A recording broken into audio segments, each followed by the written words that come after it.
This is Changeling the podcast.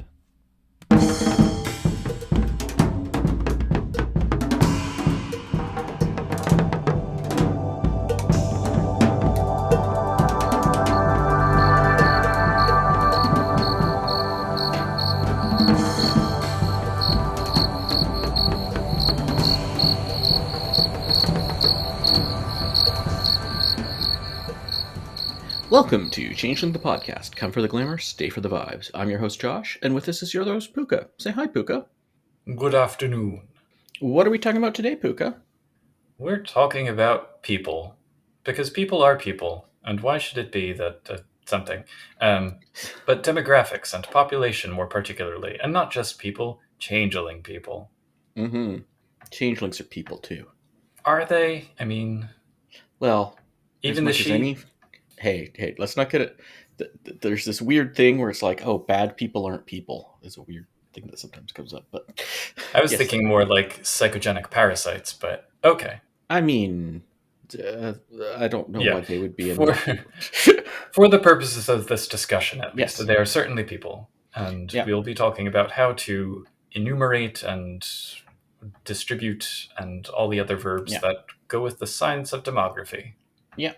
And specifically relating to how Changeling has been presented, which I sparked off because Changeling weirdly gives more info about this than, without meaning to, I'm pretty sure, than any other World of Darkness game. So I might dispute that when we talk about Vampire, kind of. But... yeah. Okay, Vampire just lists every single vampire in some cities, so that... Well, we'll get to that. I want to briefly also disclose that because I have some academic background in human geography, and because maps and factoids were like my first passion even before languages, I have thoughts about things like population density. So I'll try and rein it in. Now, World of Darkness gets very interesting because we are not talking about I don't know, those fields behind, I think. That's outside of scope. Even if we're talking about the other World of Darkness games, they're all, in the examples given on Earth, you pretty much always have whatever supernatural, prodigal, changeling, whatever, within a mortal population. And not known. So you're not going to get, like, there's that one, was it Thorpe or something we got an example of? Like, you could, in theory, have a small fairy town. I don't think you're going to get, like, a 1 million person metropolis changeling only. That would be really pushing it. But just as an aside, remember when there was that brief moment, I don't know if it's been resolved one way or the other, but what's his name? Bill Willingham made Fables, the comic series, public domain to kind of say, screw you, DC. Yep. And if that sticks, I do want to make a Fabletown Changeling supplement as a spin-off of the Glass Apple project. And that I would like. And you could definitely combine Fables with Ars Magica once that goes open source. Ooh, that is true. Or public domain or whatever. Yeah, but just to have that as, like, maybe not a metropolis, but I would like to see a 5,000 person city block that's just brimming with changelings. Yep. But we're not really talking about that here. No. And we should preface this by saying, with the question, how many of X should be in setting Y, the answer should always be however many you need for the game. Yep. And for changelings specifically, you can have a small town of all changelings, or you could have a city of 5,000 people and there's no changelings in it. Like, that's fine. Or whatever number you want for your chronicle. Like, even when we're going with what the book says, and we're not even so there's the golden rule, and there's changing the setting, which you should feel free to do. But on top of that, even with the setting as presented, unless you're talking about, like, very large areas, and then, you know, how many within these thousands or millions of mortals there are, there's still no hard numbers. There's still just the average would be like a typical place, but people are rarely average. So the average person is very rare. Truth. And there are reasons why you would want to think about these things. Like, this may feel like just an academic exercise, but if you're planning a game and you're developing the setting, you want to think about how Fae and Prodigals both, they directly impact the environment around them beyond just what you're doing in the game. So the physical environment, but also the social environment in terms of how they interact with mortals around them. Obviously, you get all kinds of different story hooks and structures you can explore. And the reason I wanted to do this episode was to kind of articulate, when I'm building a setting, the knobs that I see that you can twist in your game to kind of make it more or less magic-y feeling or more or less socially conscious, dependent on how many fey feet you have on the ground, I guess. Yeah. And you can also present your set, like when you have an area, whether or not your chronicle's focused in that area or wide-ranging travel, you can say, okay, you are in this city or town or whatever. And you could say, is this a lot of changelings here? Is this full brimming with glamour compared to the rest of the world? Or is it like very bereft of changelings? Why are there so few changelings here? Right? Compared to other places in the same setting. And I think that's valid to bring up too. Like if you want to present a city as, or an area as very glamorous or very banal, you could then tweak these numbers up and down, but it gives you a good starting place to go. What is a lot and what's a little and what's expected? Yeah. So in terms of that, if we can switch over to talking about some of the background that comes from the other games for this. Yeah. Because Vampire, so in addition to the extensive genealogies that people have kind of traced and put together by going through the books, which are available online, perhaps that will be shared in the show notes, we do get at some point a hard ratio, and I can never remember. I think it's 1 vampire per 100,000 mortals I think so. in modern, and then 1 per 1,000 or 1 per 10,000 in Dark Ages. I can never remember which. I think it's 1 per 10,000 probably. But I think so too, but somebody corrected me once and pointed to a page and they were right. So maybe it changed. Okay. Whatever. We're talking about modern anyway. In any case, it matters for Vampire first and foremost as like a predator-prey ratio thing. And it creates that sense of competition for food. So if you want to look at Changeling as parasites after a fashion and glamour as this resource that needs to be managed, you can take that approach. But 2 caveats. First, you're measuring against dreamers, not mortals, and not all of your glamour needs to be gathered from them. So that immediately complicates it. And also, if you're musing a bunch of mortals, like if vampires are feeding on a bunch of humans to the point where there's causing anemia and deaths in the area, that has very different consequences than, oh, the artists and creative people are extra inspired here. That triggers very different responses. So absolutely. And also consider that not all Fae will muse in the same way. Not all Fae will ravage in the same way. So the populations of dreamers may not overlap. And there's also this fun thing where ravaging and musing would look like it balances out, I feel like. Like if there's some sort of balance where ravaging, a certain amount of musing and a certain amount of ravaging, if you increase both, it would look the same as if there wasn't any going on, I think. But possibly, yeah. Very similar from a population perspective. There's also a difference with Vampire in that, in terms of why you need blood, like fundamentally, there's lots of disciplines that require it, but really it's just the 1 blood point per night. That's the single downward pressure on vampires. The fact that banality and nightmare exist as kind of these dueling counterweights to gathering glamour, it makes it a much more complex system. So the kind of back of the envelope ratios you can do with Vampire doesn't really shake out as easily for Changeling. And there's also, Vampire has the whole thing with, at least in Camarilla cities and stuff with the prince structure, or even Sabat has something similar, where the population in the city is like the hierarchy is controlling numbers to some extent. Like you can, you're supposed to get permission to have embraced, and if not, they might get it killed. And the rules sometimes get violated, but there's nothing like that in Changeling. Like even the most oppressive, even outside of Concordia, a very oppressive Shi regime would not be like, too many people are having a chrysalis. Like that. Yeah. That's just not a thing. So, I mean, they'd probably be thrilled, but. And separate from the sort of resource management side, you also have the masquerade side. Like, what is the maximum ratio before mortals start realizing that something weird is happening under their noses? And if you don't want that to happen. So we have the mists as a counterpart, and you don't have to kind of actively manage it as much.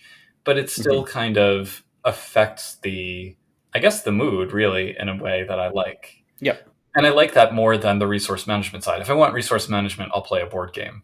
So there's an idea, a Changeling-themed worker placement glamour gathering game. Paradox really needs to go into its strong suits here. Missed opportunity. Yeah.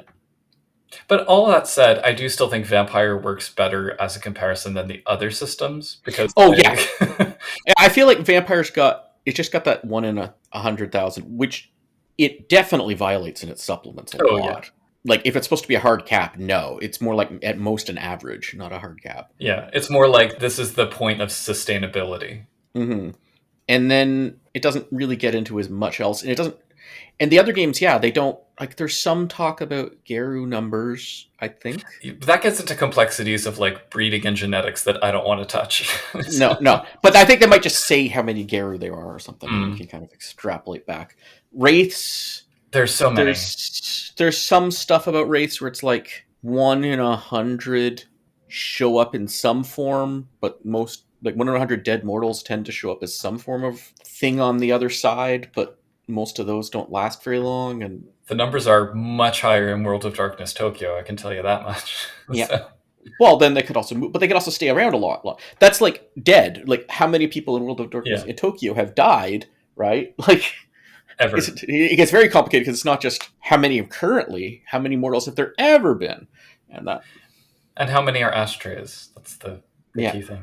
Mage doesn't really need to engage with ratios at all. Like, you can have a single mage in a major city or a whole coven in a tiny rural village, depending on the kind of game you're running. Yeah, the moment you try to enforce a hard ratio on awakenings or something like that in mage, it just breaks.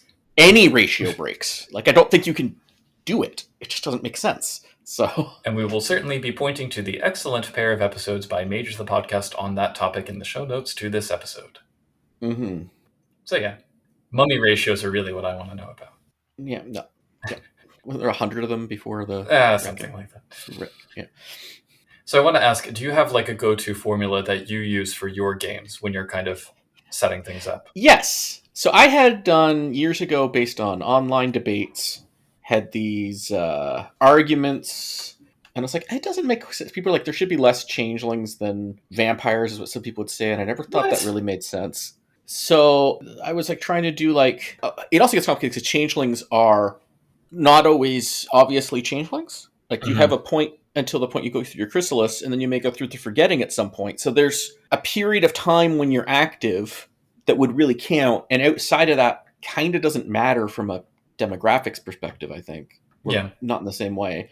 So then I got in a weird ADHD mood, went through things like the C20 core book and several other books validating it, wrote down everything we know about Concordia, at least in terms of their hierarchy, like how many duchies are there and things like that, and then came up with assumptions based on how many average counties per duchy, how many baronies per county, how many nobles should be in this, how many commoners should they be, calculate like she versus non-she, and did all this in a giant spreadsheet. Links will be in the show notes on this, right? Hey. Yeah, so if you want to take a look at that, all of it came down to my back of the envelope for Concordia. I have like small, medium, and large ratios, and the medium ratio was 1,037.5. Okay. Changelings per mortals, which is like active ones, which is what my back of the envelope from years ago said. So, all right. I think that's probably slightly more than I would have. But yeah, I also grew up in a very dense part of the country without... Yeah. Well, I grew up like playing Toronto LARPs and stuff, which actually a few hundred changelings in a city like Toronto, and then Auto LARP. Like, that worked. We never, when we played it, said most of the PCs were the entire group of changeling. Kithane. And again, this is Kithane changelings. Nunahi, I have no way of working that out. Presumably, there'd be more percentage-wise indigenous people in Kingdom of Northern Ice than the rest of Concordia, if you don't count Hawaii, which I don't even... But we don't get the kind of numbers, and that's probably good. Well, we'll get to that. What numbers? Yeah. So yeah, there's really not much in the books when you're talking about kind of going through and pulling stuff out, because I also, in preparation for this, kind of flipped through from what I could remember. And what I managed to pull out is that, first, in the toy box, we're told that San Francisco has a higher proportion than is usual for a city. And in a metro area of, at that time, 6.5 million people, we get dozens of storyteller characters, for whatever that's worth. So yeah, which doesn't mean those are supposed to be the conclusive list of all. Right, exactly, yeah. And then Nobles the Shining Host dictates the number of freeholds in each level of jurisdiction. So a barony having no more than 2 freeholds, a county having no more than 4, duchies having many, whatever that means, but they cover whole regions. I guess you could use those to maybe hash out an otherwise undetailed kingdom, but kind of like Yeah. divvying land into each category seems to be more based on number of freeholds rather than just geographic extent, at least from what we've seen. And you can have wildly different populations of changelings for the Right. same number of freeholds. Like, I didn't use that for my thing because it just doesn't work. Yeah. It also gives these descriptions that I forgot about until I was reading through, but where it says, like, baronies are happy places close to their people, and counties are hotbeds of scandal and intrigue. And I'm just like, what? That's not how I always had. I don't know. Every single either game I'm running or game I've played in, if there's a baron, they're always nefarious. Every time. It's just a nefarious word, isn't it? Baron. Yeah. Apologies to any non-nefarious barons who may be listening to this episode. Yeah. And then also in Nobles the Shining Host, we get the proportions for nobles and their political inclinations. So this just gives percentages, but it points out that the advocates in the Parliament of Dreams, in relation to our Player's Guide episode where we talked about the composition, they're drawn from freeholds with 15 or more members. And it seems like there must be at least 100 because the percentages get down to like 7%. And the fact that only 5% of the advocates are unseelie, I read that as there's probably close to 200 freeholds with 15 or more changelings, meaning at minimum 3,000 Cathane and Concordia, which at that time in the mid-90s would put it at the 1 in 100,000 ratio. That's without accounting for smaller or larger freeholds. So. Yeah, just to get the numbers from my spreadsheet, it was a bit over 37,000 total Cathane and Concordia. Yeah. And then separately, we're told that 5% of Cathane and Concordia are she, but I don't really know if we can make any conclusions from that. It is a baked-in story hook. Yeah, that I did use, proportion of she to total Cathane as a hard number that sort of made it easier to work stuff out. Disproportionate representation. But the number of... I went with, like, as the medium level, 22% of... As of C20, because it seems like it expanded it more than... Well, right. That's, in the wake of C20, should we even consider these as the operative question? I was going with still about 5% she, but those could be both Autumn and Acadian. And then 22% is my medium level of non-she, as like commoner nobles or non-she nobles. The equation also changes if you're counting Selkies and Cluricon as and Piskies as Cathane. Yeah, which I am, but I didn't break down the number of Selkies in Concordia because that just seems it's going to first of all very heavily based on location. I feel like there are a lot more in San Francisco than in Arizona. Yeah, well, there's like 7 living north of San Francisco. So. Yeah. So then I thought it was Isle of the Mighty, but I could not find the page. We get that case of the kinfolk Kinane families where it's like 3 in 10 of them have a chance of being born a changeling. I don't really know how that shakes out, but it's somewhere in there. The Kinane stuff gets funny. First of all, if you're talking about balancing for a setting, Kinane in C20, if you're going by the book, way more powerful than in previous. So, like, I feel like I would have proportionally want to have fewer Kinane for it to... Which is the reverse of what the game implies. Yeah, based on the previous ones, I would have, like, more Kinane than Kithane, sure. Like, at least active. But, like, in C20, it's like, that seems... The way the Kinane work, like, if there was way more Kinane than active Kithane, I feel like Changeling Society would be Kinane-based. Yeah. Like, I don't really see the levers of oppression used there or any other... Yeah. Lastly, in Anime The Secret Way points out that mannequins are the most numerous phylum by far, with several thousand in Concordia and 10 times that many in Europe, which is a conservative estimate. So I don't know how I feel about that. I guess it's because of, like, department store fashion, but then also Europe has a lot more ancient and medieval statuary. But it still feels ridiculous to me to say that. Yeah, that would mean in Europe... Okay, what's the population of Europe? 750 million, give or take. Okay. So if you say there's like 50,000 mannequins. Okay. So, yeah, that would have rough envelope if Europe has similar to Concordia, 75 roughly 1,000 Kithane active and almost as many mannequins running around. Yeah.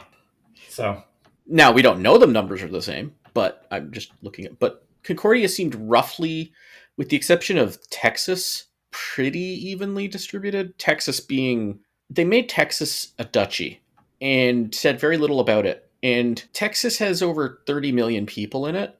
Like, it's well over half the Kingdom of the Burning Sun is just Texas, and they get very little info. I'm like, I feel like, meanwhile, Pacifica has like the same number as 40 Burning. million. Yeah. And the other thing to bear in mind, too, though, is that those regions in particular, since the mid-90s, have dramatically changed in population and other areas. Yeah, and they didn't update C20. Yeah. Wah, wah. So in absolute terms, I would say not all Fae are distributed equally around Concordia. Yeah. So having these numbers as an average, I think, is good, but I would probably vary it from location to location, whether that's based on politics or history or ethnic backgrounds or whatever. It would also probably not be the same proportions of kith in each place as well. And you might want to, like, I don't know. Okay, so Kingdom Northern Ice, smallest population. Okay, fine.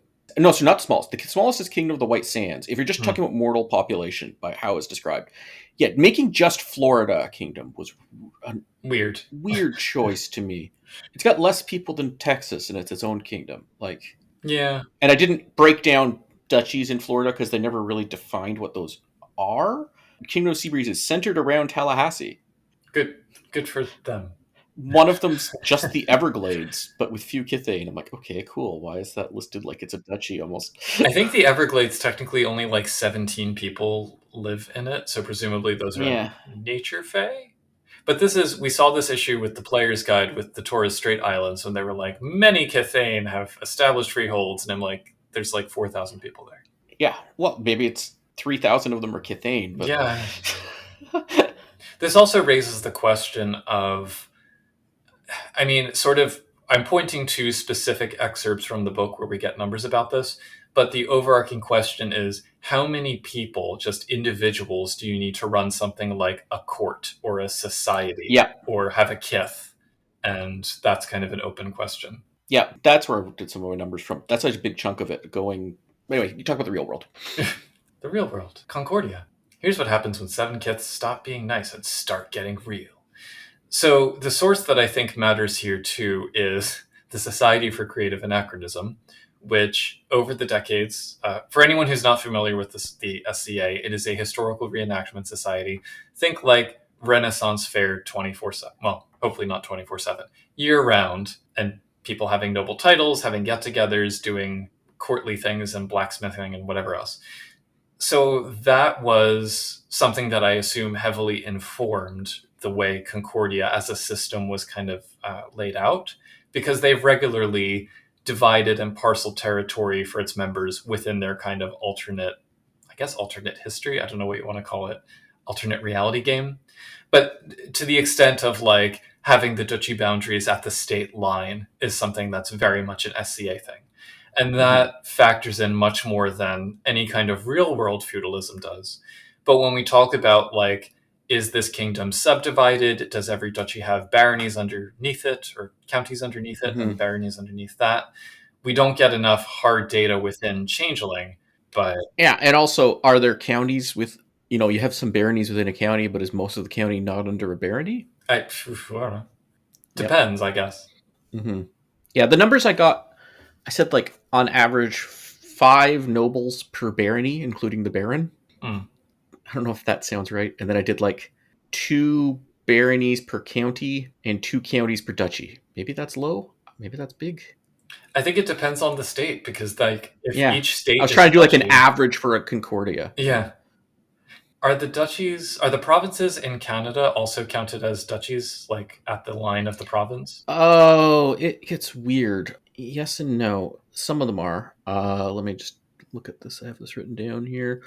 Saskatchewan, Quebec, Ontario, Prince Edward Island, which is a tiny province, Manitoba, and Alaska are all duchies. So put Prince Edward Island next to Ontario, population-wise. Yeah, and then they don't mention Alberta, Newfoundland and Labrador, or Nova Scotia, which is really weird. Like, not to mention Alberta, but...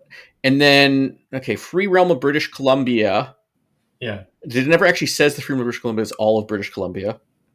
The Duchy of Violets I said is New Brunswick.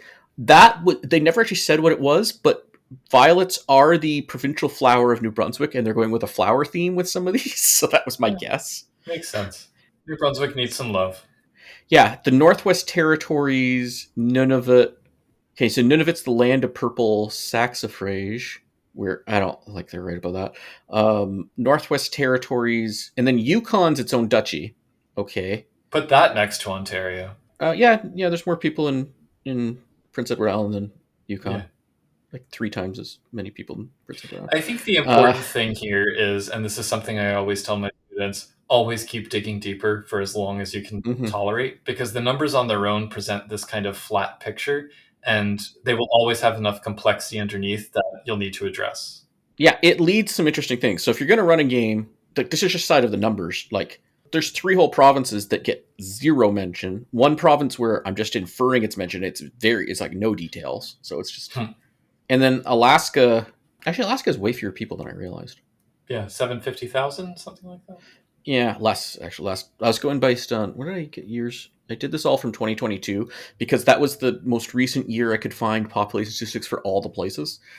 And I wanted like apples to apples kind of thing. But yeah, Ontario's got 15 million. The really fun thing, I just have to say, is when you're digging into like the fine-grained data in the US Census, and you have things like, because I looked at this in the context of sociolinguistics, it was looking at language rates for different areas.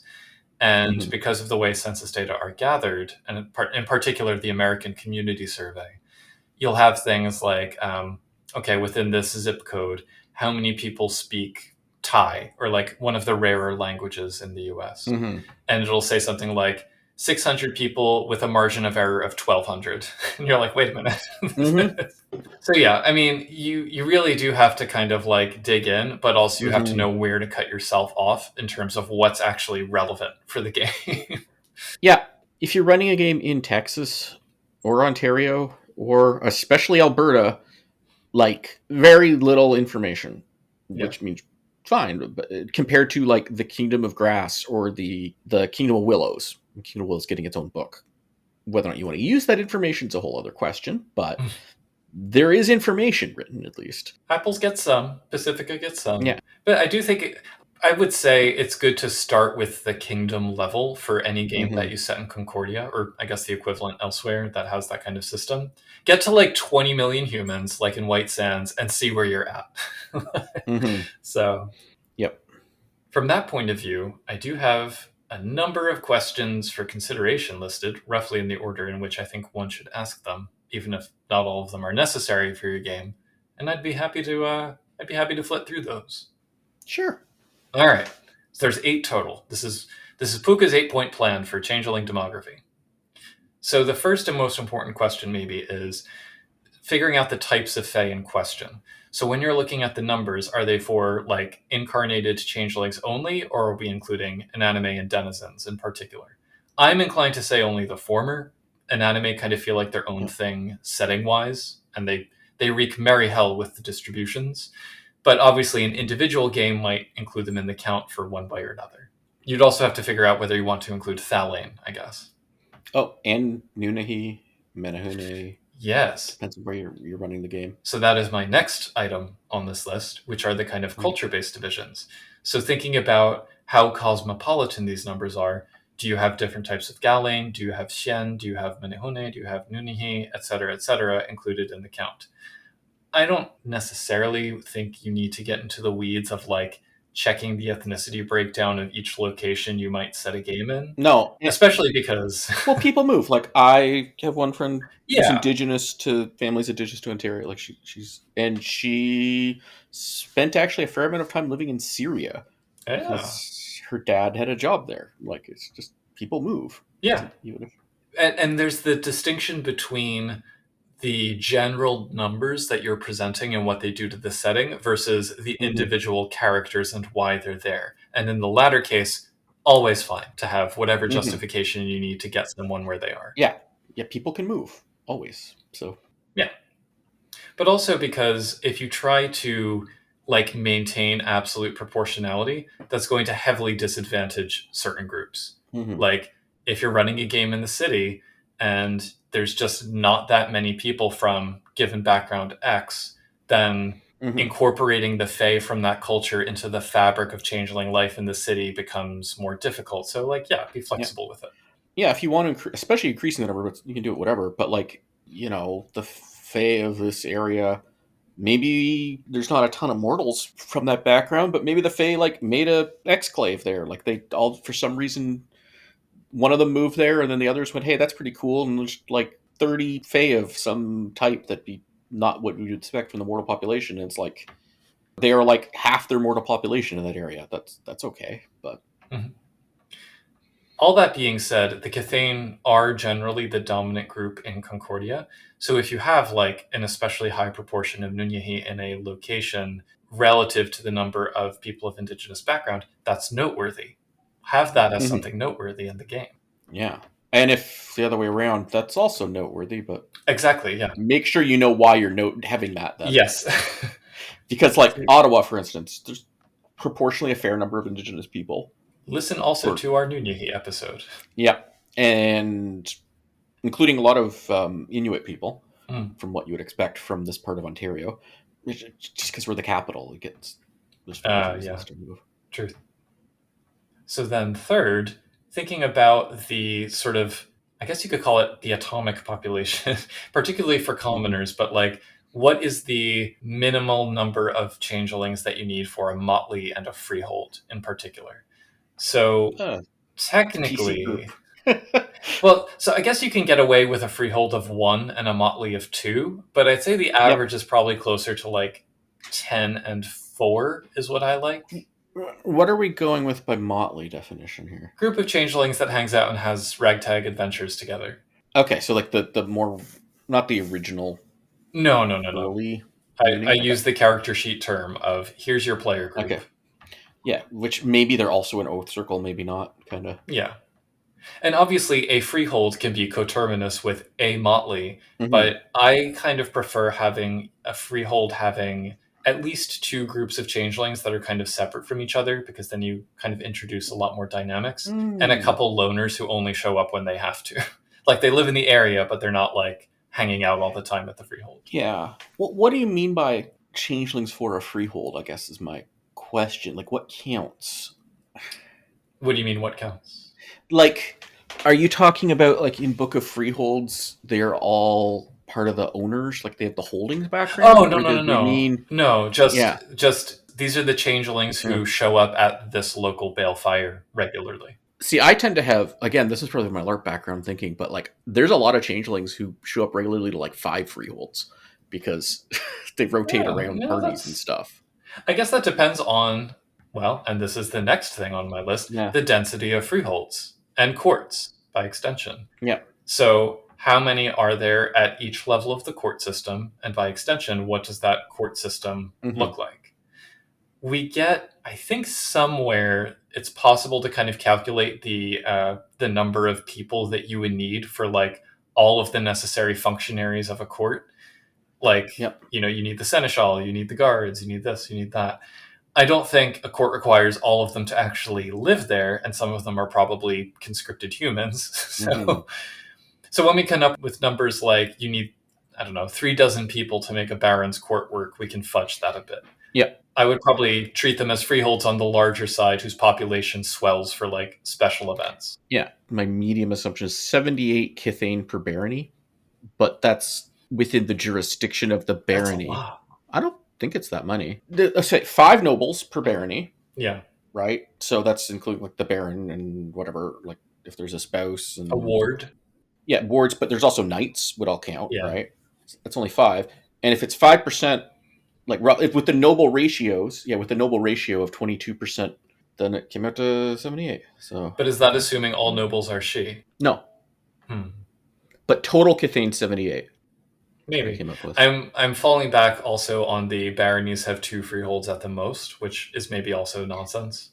Yeah, no, this could be 1 freehold, but most changelings I don't think are in a freehold. Yeah, for sure. But just in terms of, well, I don't know. I mean, like I said, these are knobs you can twist, so none of these are like ironclad metrics. Yeah, what I like about doing this spreadsheet method is I can tweak the assumptions, but then it's like I want to keep it sort of consistent. So it's like, okay, if I'm changing this assumption, does some of these do affect other assumptions, right? Yeah. So Yeah. So after all of that, my next thing that I would try to hash out is the balance of the capital C courts between Seelie and Unseelie. I yep. always liked the, what is it, cuius regio eius religio principle. So an unseelie lord will tend to have more unseelie freeholds in their domain, and vice versa. Mm. But in the aggregate, like you said, it should probably be pretty balanced. Yeah, I tend to go with nobles follow noble with court, and commoners don't. Oh, Is how I I think like of it. that. So Yeah. I keep the commoner ratios roughly even, and then the nobles, if there's a Seelie noble, you'll have mostly Seelie nobles under them, at least publicly. Yeah. And if it's an Unseelie, mostly Unseelie nobles under them publicly.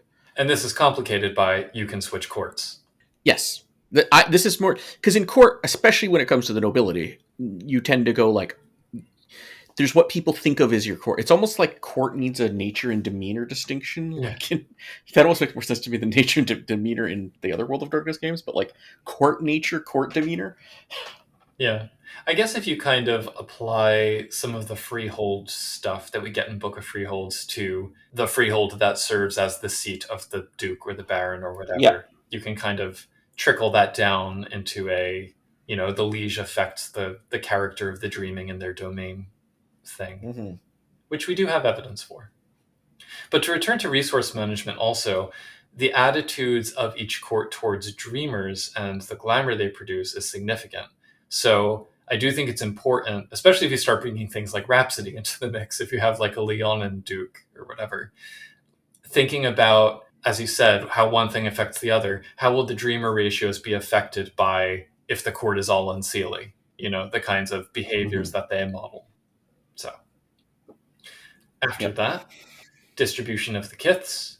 This is something which I prefer not to fully finalize until I know who's playing in the game, depending on how many changelings are in the setting. Because, if you think about where this or that kith would thrive, you want to leave enough room for your players. You don't want to say, oh, you're the only Selkie for 100 miles or whatever, unless that's something that they're into.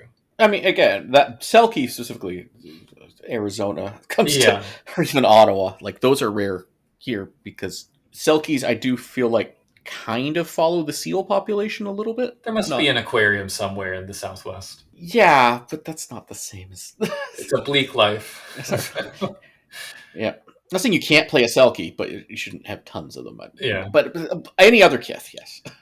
A subcategory of this is thinking about economics, because you can have a commoner with resources 5 living wherever they want, but canonically the Shi tend to incarnate into the rich and the beautiful. So if the setting has a higher cost of living, you might have a higher rate of Shi, Or, I mean, there's still lots of other people who live there at a high cost of living. So. Yeah, just proportionally, I mean. It may shift. Yeah. I feel like Shi actually almost in the low cost of living places being the very rich people, but also... Anyway. Yeah.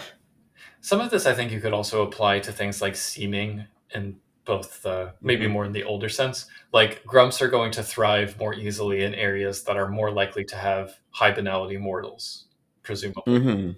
But that could also shift. Yeah. We get a lot of details in C20 about why people might shift seemings, but I think dealing with a lot of high banality mortals in places would be a reason for someone to go grump. Self-defense, if nothing else. Yeah. You also get for kiths, for some reason, Halifax and New York City canonically have a lot of knockers. Well, knockers in New York makes sense to me because New York is about constant building and tearing down and rebuilding and invention. Yeah, but the head of worldwide knocker government is in Halifax. Yeah, I still don't know what's up with that. Maybe Chris Howard lived in Halifax at the time or something. Yeah, like even if I was picking a place in Canada, I don't think I'd pick Halifax first for that. Montreal maybe might work, but was it like a classic center of industry? I know there's like shipbuilding. It was like early, and by early I mean like before the founding of the United States, a major port. Shrug. Yeah. Well, so in relation to the humans piece, the 7th knob on my list of knobs is how many dreamers and autumn people do you have? Which I think is maybe like the biggest and most important question that is almost entirely ignored in the books. So And also very up to, you're not going to get that from a statistics, yeah. from a census. Yeah, and your two options are to set the number either relative to the mortal population or the Fey population. Yeah. And when you play around with the numbers, you can see how that shifts the game from feeling Yeah. low or high glamour or low or high banality. And you can shift both up and down. Yeah. You don't have to make it more dreamers means less autumn people or vice versa. Like, you Exactly. could actually do both.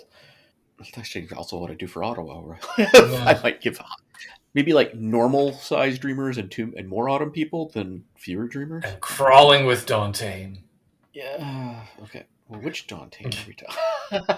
Regardless, not only does this tie back into the resource management side, Yeah. but the number of active dreamers versus autumn people living and working in an area will have an impact on the look and feel of your local near dreaming.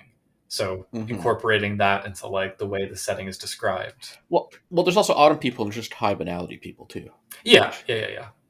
And maybe think about population density. Like on an average day, how many dreamers and how many autumn people is any changeling likely to encounter just by walking around the city? What will those interactions be like? Because passing someone on the street is less impactful than a day spent at the art school you attend, you know? So how would you do this for a place, also talking about Ottawa, where everybody starts talking to you and striking up conversation versus a place where they don't do that? I mean, besides the fact that sounds like abject horror to me. That is very Ottawa. Maybe not everybody, but it's still like in my apartment building. I have to like That's, thing. I mean, that's great though. That's the kind of details that Yeah. a changeling living in Ottawa, it's like every time you walk out your door, if it's a roll of the dice, how much of a You could gamble. get like you can get a banality interaction from walking down the street and somebody else be walking the same direction as you, or Oh, no. waiting at a bus stop, or on a bus, or in an elevator, or waiting in line at a store. But it depends on where you set the numbers. But it could also give you more ravaging opportunities because not everyone is going to talk to his high banality. And Well, that would seem to just compound the problem. yep. I also don't think kinane should come into the mix until after you've sorted out the dreamers and the autumn people. Yep. Because their inclusion to me feels more driven by necessity more than anything else related to mortals. Like, it's not about how many dreamers and autumn people there are, it's about how many changelings there are. Consider how a group of Fae might be advantaged or disadvantaged in a setting by having more or fewer kinane at their disposal to help out. So, I mean, if you feel a need to do hard and fast numbers, I don't know, do you have a ratio that you like to use? No, it's never come up. I've always just been like, for this scene, if there's going to be an immortal interaction, what do I want to have happen? Like, that's more where it is than. I'd probably say 2 or 3 to 1, like in the aggregate, but yeah. 2 or 3 kinane to each changeling, but not in the same area. Yeah, like, and if I'm using the old rules, I haven't used kinane as much as I should. Like, I would almost say every changeling should have one immediate relative and one distant relative who's a kinane, or maybe 3 distant relatives. If they know their family. Yes. Well, even if they don't, they might have kinane they don't know about. That's true. I've done a lot of stuff with like Kithane families, like it just happens to show up more. Yeah. Like the PC group or old family, and I've done a few times and things like that. And also kinane prodigals. Yes. The last and maybe most important is how these things change over time. As you pointed to, changelings awaken and go dormant. Thinking about how things like gentrification and migration impact the population of dreamers and consequently the local chimerical environment. Thinking about momentous historical events to account for. That last one, actually, that's probably the easiest to kind of like figure out. Well, that one has the question of all gamers who've been gaming since 2020. Yes. Have we reached the point that we can start incorporating COVID into our stories? Because I know so many of us for so long were like, nope, not touching it. It's reached the point where I'm willing to have that conversation with the story I'm in. All right. I think I am too. With the other people. Yeah. Doesn't mean I'm going to insist on it or be okay with any description of doing it. Well, like all of possible descriptions, like I'd want to handle it certain ways, but yeah, I'm willing to have that discussion now. I did not want to run a lockdown game set on lockdown. No. Absolutely not. The other thing is, like, as someone who studied social sciences, though, the stuff about like dreamers getting priced out of neighborhoods and new forms of art kind of starting cultural conversations, those are the things that really interest me. Yep. Especially within a game. Like, as a game happens, if you introduce that as a subtle thread, I mean, it gives them something to fight against or promote as well. But that's the kind of thing I wish. I don't know if it's even possible to do, but I wish there were mechanics to help with. Like, we get a little bit of those banality quests on individual things, which even those are not very flushed out. But like some sort of a scaffolding you could build something around for trying to change a neighborhood. Making note for Storytellers Vault. Yeah. For future. I don't know. I don't know how much of it would be mechanics and how much would just be advice, but yeah, it's interesting if you're trying to actually sway. Again, this ties into some stuff that Mage has with like these similar ideas to like changing local consensus or something, but changing the banality. I think they talked about a little bit in Harbingers of Winter, but and this also applies to the mechanics for like the rate of awakening or going undone, which we don't really get much of. We don't have an average lifespan for a changeling's floor rate. C20 feels like it would be longer than C2. It sure does. But that, yeah, like I would say the average in C2 was like 5 years, and C20 is definitely longer than that.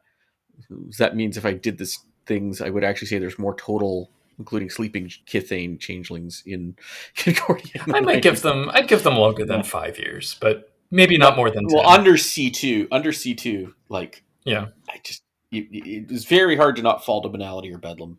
Or both. And you run into the life expectancy problem where it's like the average of the changelings that flame out very quickly and the ones that last forever ends up feeling shorter than it should. Yeah, being a PC really lowers your life expectancy, both in terms of banality and just dying from wounds. So, anyway, those are my 8 considerations. Yeah. Types of Fae, culture-based divisions, commoner population in an atomic fashion, number of freeholds, balance of courts, distribution of kiths, mortals, and change over time. So the way these impact the game, I'm going to drop my favorite things in here. The first and foremost, I would say, is with the mood. Like, a game with more changelings is going to feel less isolating, but it need not feel more glamorous, because high versus low glamour is a separate metric. You can have this sense of prosperity versus competition that you get from that. Yeah, if people are all fighting over dreamers and freeholds, and that's like a big part of the game, that feels. And the sort of Seelie versus Unseelie kind of interacts with both of those aspects. More changelings also brings in richer possibilities for courtly intrigue, for battles, big adventure games with lots of Fae, like if you have a changeling crew on a dreaming ship, and chronicles where you're exploring the social possibilities. And also the big S societies, like those work best when you have a lot of changelings, because there's a lot of societies. Yep. Obviously, there's also themes. The Unseelie mantra of change is good can be reflected in the shifts of dreamers and how they operate. You can have the topic of over or under population, and that lots of expressions that you can find, like maybe there's a chimera cull, or maybe certain population dynamics result in prejudice towards a certain group, trying to beautify the city to make it more appealing to dreamers as a story. And then also I was thinking about the theme of finding your people, both in the sense of locating other Fae in a low population game, or building a dedicated circle of dreamers. Like if you want to raise your dreamers background, make that into a story. And that allows you to explore the demographics of the setting. Mechanically, you have to think about, I would say in particular, backgrounds and then merits and flaws in relation to these. So like if all of your players have taken Dreamers 5, or God's help you, Retinue 5, and if they have mortals as merits or flaws, if they have the ward flaw or whatever, like you'll need a richer tapestry of mortals to draw from. So in settings with few mortals to begin with, like a seaside or a rural village, that might not be impossible, and competition for the same dreamers can be a great hook, but it does need consideration. So I would encourage people to think of them as story opportunities rather than constraints. That's my thoughts on impacts, at least. The one little postscript I have to all of that is when it comes to off-world, I just think hard numbers are a bad idea. I mean, the dreaming is by definition limitless, so just keep throwing populations of Fae in there as needed. And Chimera too. I mean, Chimera are potentially infinite, just spawning and evaporating willy-nilly. So yeah, the numbers can definitely shift over time too. Like whatever numbers you have in your place, yeah, it doesn't have to stay that way. for the purposes of building a setting, number of Chthane in the dreaming and number of Chimera are absolutely however many you need. Yeah. Dauntain, I would say, are rare and dramatic enough that each one should be treated as an anomaly. Although a Dauntain freehold, that would be a trip. Also, with the Chthane numbers, like, are you talking about changelingChthanes or non-changelingChthanes? Well, right. Any Fae that would be a player character if they had a body in the Autumn world. Yep. That lives in the dreaming. There could be umpteen of them. And still said there used to be way more, and most of them have died out. Like, yeah. Fun too. So yeah, demography. Hey. We have a couple questions. Yeah. So Nicholas asks, could Fae have a census? Sure. I don't know what they want it for. Like not all Fae, but like could like Concordia have a census or some other kingdom? What are censuses for, Puka? I mean, they're for allocating resources first and foremost. Bragging rights in some cases. Yeah. I guess in terms of like the resource management side, a she would want to know how many changelings are operating within their domain for sure. Yeah. Partly out of preservation, obviously. Like if you're following the Escheat, you want to keep all the changelings going. But like taxation purposes, I mean, that's does say that, like, yeah. Well, that's no. There's taxation stuff in like that's when things have gotten dark in a kingdom. Yeah. And they start taxing the Dross tax glamour. Yeah, absolutely. Yeah, but there'd be so many changelings not wanting to be counted in a census or wanting to mess with it, and they could if you want to. But you'd have to show why it mattered. Like the again, we only really get a lot of details on Concordia.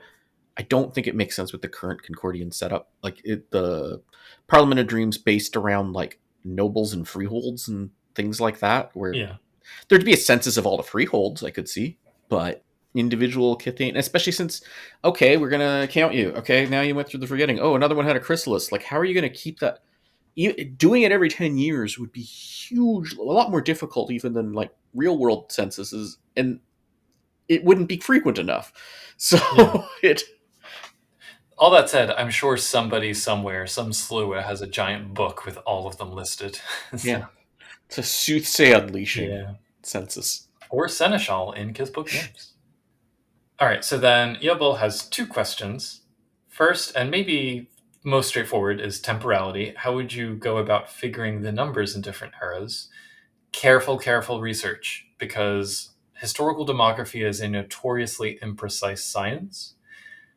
I would say, I mean, obviously do your research, question your own research, and at the end of the day, come back to how many do I need for my game? But I don't know. I think similar to Vampire, all right, similar and dissimilar from Vampire. On the one hand, you have an overall higher rate of supernatural awakening, I would say, in the olden times. However, you also have a more dramatic backlash that would affect changelings, I would say. So, like, if you are in the 1400s or whatever, let's not get into Dark Ages Fae and pre-shattering whatever, and you want to argue, well, people believe wholeheartedly in the Fae and in magic and all of that, so Chthane are going to awaken more regularly.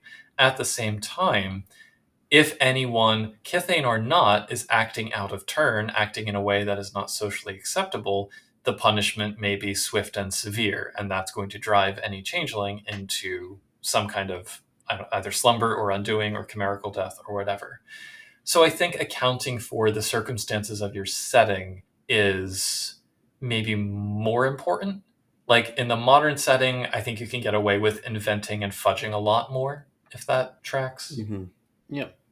The next question, how would you render your calculations responsive to other various factors, be they supernatural and mundane?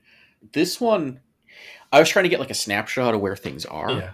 If something like there was some sort of disaster or major shift like that was differently affecting the Fae than it would mortals, I don't think it would be geographically diffuse. So it really depend on the area. One thing I'm not sure about is how the whole noble hierarchy would respond if an area had like one county or one kingdom even had way fewer, way more changelings showing up, like either a lot leaving or dying or a lot more coming in. How that would affect the structure, especially if like she were also included, not just the commoners. Yeah. I don't know what that produce more, like if the kingdom had that, would it make kingdom split? Would it make way more dukes, duchies per kingdom? Would it make and that's the question. Like I don't know what it would do to the numbers at that point. So I was trying to get sort of a baseline for the C20 described setting, but something could definitely shift this. Yeah. I think the closest thing we have to a precedent are the resurgence and the evanescence in terms of having a Yeah. large, widespread infusion of lots of Fae all at once, and Yeah. what that might have done to things. But Does the Evanescence include those other she houses coming back? I think it's implied to. In Yeah. I remember maybe it was in Cup of Dreams or something. I don't know. But yeah, and then having Autumn She kind of be more present messes with that further. Yeah. Yeah, some of this is setting a change in the setting. Some of it's actual retcons, so it gets a little bit funny. Like the resurgence would definitely, I would say, way lower numbers proportionally before the resurgence. I think is a no brainer. Yeah. Yeah, I don't know. I mean, I think that if you have some kind of event like that, some kind of Yeah, I would highlight it as hey, this has changed things. Now there's way fewer changelings, but I wouldn't recrunch my numbers. to your point about the noble reactions, I think there's an interesting commentary that can be made. So another part of this question suggests more mundane factors could be the temporal presence of events that would have substantial effects on the dreaming and ability of changelings to undergo the chrysalis. I'm thinking in particular of the discourse around science and technology with relation to glamour and banality. Mm-hmm. I think you could make a very interesting setting wide narrative around changelings of the previous generation getting older and more stayed in their ways and turning grump or whatever, watching as new generations of changeling awaken in ways that seem unthinkable to them and gather glamour from stuff that seems Mm-hmm. not glamorous at all to them, and just not comprehending that as the world evolves and changes and moves on, so too does the dreaming and the creatures of it. Mm-hmm. So there's a commentary in there somewhere. I'm just not sure where it is. Yeah. But yeah, I mean, obviously, any of these effects, like, it's going to hit the dreaming first. The dreaming is going to respond and react, maybe not quickly, but more quickly than the population dynamics of the Fae are going to shift, I would say. You're going to see those impacts more immediately. And that holds too for the supernaturally influenced stuff, with the exception of maybe the resurgence and the evanescence. Like, if a vampire comes to town and starts messing things up, and I don't know, suddenly it's more banal, or more people have anemia or whatever, like, it's not really going to necessarily impact the changelings. I don't know. Yeah, it doesn't. You could. It depends on how you want to do the things. Like, oh, there's a like the technocracy's coming down and attacking all the changelings or something. You could do that, I guess. But I mean, you'd have to really build the story around it, I would say. mm-hmm. Yeah. We also have one comment where Van Eck says, I personally think that it depends entirely on creative population rather than being some proportion like what Vampire has. The mist hides most shenanigans, so it's not like changelings will be discovered if there's particularly many compared to dreamers. I think we've addressed that. I think it's definitely true for moving, but if we're talking about, so let's try to look at Concordia as a whole, not a huge amount of movement in and out of Concordia. Like, there's definitely some, right? But like separate from the mortals moving, I don't feel like there's a ton. And that kind of, you can say, okay, maybe they're moving kingdoms. Maybe this kingdom has a lot. All the changes go, this monarch sucks. Let's move to another kingdom. Sure, but it's more, how many people are going through the chrysalis kind of thing, and that again that can be on your glamour banality dial as well, not just the mortal population, but I think mortal population has something to do with it. Well, when you look at like internal migration of the US, for example, if you're trying to hash out how many dreamers among the millions that have flocked south are there, Yep. and have they taken their changelings with them? Yeah, I'm inclined to say not many and no, but Yeah. I mean, likely changelings would try to follow, if not their dreamers, at least the populations of dreamers. Yeah. When did that big migration happen? I mean, really, it's been over the last couple of decades. Yeah, so there'd be now changelings who were born from that migration. Oh, yeah, of course. Yeah. I mean, the widespread adoption of air conditioning is really what did it. Cheap housing, cheap land, that also had it. So Yeah. So there's lots of things. Like, these are not supposed to be hard and fast numbers. These are just supposed to give a baseline assumption. And I think, yeah, you should definitely tailor for your area for what you want to do. Yeah. I have thoughts, but I think that's maybe enough thoughts for today on this topic. Yeah, I mean, we could have a whole thing on gentrification, and that could. Oh, don't get me started. That was my dissertation. Don't get me started either. So. Oh, okay. Anyway, I don't know if we'd agree or fight over that one. I'm not sure. I guess it depends on what element of it we'd be talking about. Yep. But until then, take us out. Yeah. So you can join our community at discord.me/CTP. You can also send us an email, podcast@changelingpodcast.com. Send us a toot, changelingpod@dice.camp on Mastodon. You can go to our Facebook page, Changeling the Podcast. You can definitely follow us on YouTube and listen there if you'd like instead. We're on all the podcast platforms, and if we're not on one, let us know. But you can definitely go on YouTube for Changeling the Podcast. You can go to our Patreon if you want to help out, keep the lights going for Changeling the Podcast on Patreon. And our website, changelingthepodcast.com. Links to all of which will be provided in the show notes to this episode. And once again, I'm Josh. I'm Block Captain Puka. No, Kithane is an island. We can never get away from the sprawl. Coming soon to a board game concern near you, our landmark new product, Kithane of Catan. In this totally unproblematic depiction of settlement of a far-off land that certainly does not replicate tropes of colonialism even in the abstract sense, you establish freeholds and eventually thorps on a map built randomly from hexagonal terrain tiles. Different tiles allow you to generate resources depending on each round's roll of 2 six-sided dice. And there are 5 types: leaves, meat, sparkles, passion, and narrative structure. You can trade these with other players and buy special cards, connect your freeholds with draws, longest draw gets 2 extra points, and otherwise aim to be the first to reach 10 victory points. But watch out for that pesky goblin moving around the board, blocking resources and messing up everybody's day.